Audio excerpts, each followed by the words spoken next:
people have now been confirmed to have been killed by wildfires on the Hawaiian island of Maui. Officials say there are fears the numbers will rise further, as hundreds are still uncontactable. Firefighters have been trying to contain fires in several areas, including the historic town of Lahaina, which has been utterly devastated. Hawaii's Attorney General has announced a comprehensive review into how the authorities responded to the wildfires. It comes as questions mount over whether officials warned residents fast enough. Warnings over Maui fires came late, evacuees say. How Pinky's famous truck saved lives in Hawaii. Haunted by image of Maui relative burning in his lawn chair. State officials reopened Lahaina to people with proof of residency on Friday for the first time since flames swept rapidly through early this week, raising much of the coastal town, which has a rich history and attracts some 2 million tourists a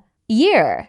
On the Anuapilani Highway, one of the only available routes into Lahaina, cars sat bumper to bumper, with families looking tired and worried alongside trucks piled high with supplies, water, fuel, nappies, and toilet paper.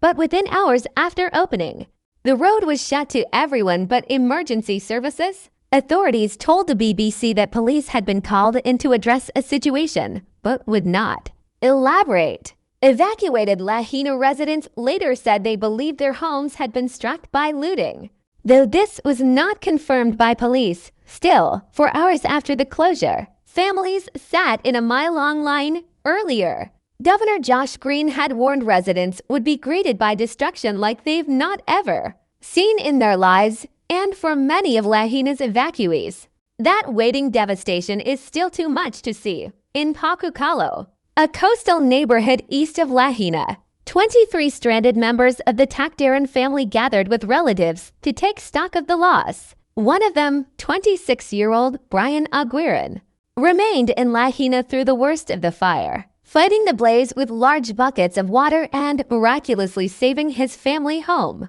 But he does not want to go back. Every time I close my eyes, I see Armageddon, he said, adding he has not been able to sleep. Lahaina will never be the same, he said. He, like many other Maui residents, said he feared how much further the death toll would climb. These fears were intensified on Friday evening when residents of Kaanapali, north of Lahaina, were ordered to evacuate as a fire flared up in the area where a fueling station had been set up. It was brought under control some 2 hours later, Maui officials said.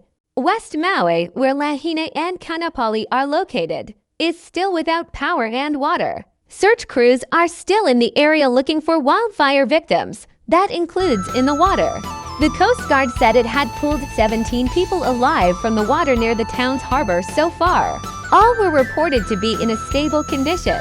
But Gabe Lucy, who owns a tour operator on Maui, told the BBC that he was hearing horrific accounts. People were jumping in the water, and I think for a lot of them the fire wrapped around so quick that the only way to escape was go down to the water's edge, said Mr. Lucy, whose boats were called in to help. He added that they were picking up 4-year-olds and putting them on surfboards and pulling them out, and that he had heard reports of bodies on the rocks. What caused the Hawaii wildfires? Famous banyan tree and centuries-old church hit by Hawaii fires. Authorities have warned it will take many years to repair the damage caused by wildfires on the island of Maui. More than 1,000 buildings have been destroyed in Lahaina alone. The extensive damage is an added stress for Maui's locals, many of whom rely on the service jobs supplied by the tourism industry. Governor Josh Green warned Hawaiians on Friday what they found in Lahaina would be difficult. Lahaina is a devastated zone.